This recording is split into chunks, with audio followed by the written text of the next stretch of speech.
एक महात्मा ने राजा को कहा था कि बहुत क्रोध आए तो मेरी सूरत याद कर लेना और एक क्षण रुक जाना, बाद में क्रोध करना।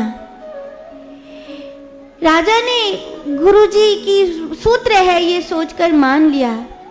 एक दिन राजा युद्ध करने गया था और युद्ध जीत कर लौट कर आ रहा था।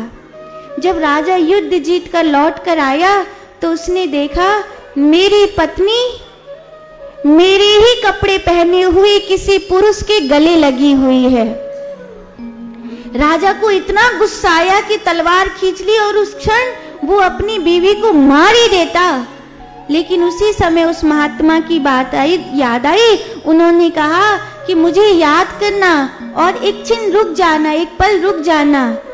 राजा एक पल रुक गया और उसी क्षण राजा ने देखा कि वो कोई और पुरुष नहीं था जिसके गले उसकी पत्नी लग रही थी, वो उसी का बेटा था। युद्ध में जाने के लिए बाप की पोशाक पहन करके माँ से आखिरी मिलकर जा रहा था।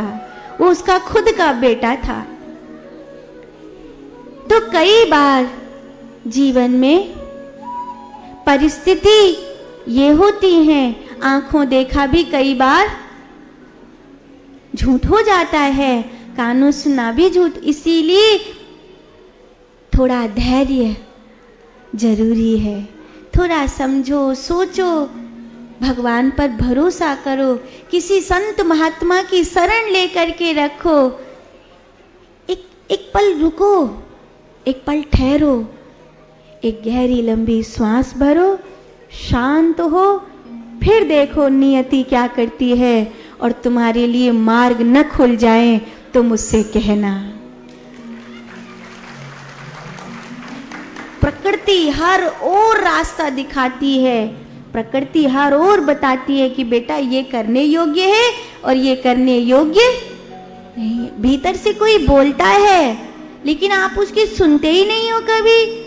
कभी सुनते नहीं हो तो कैसे पार पड़ेगी।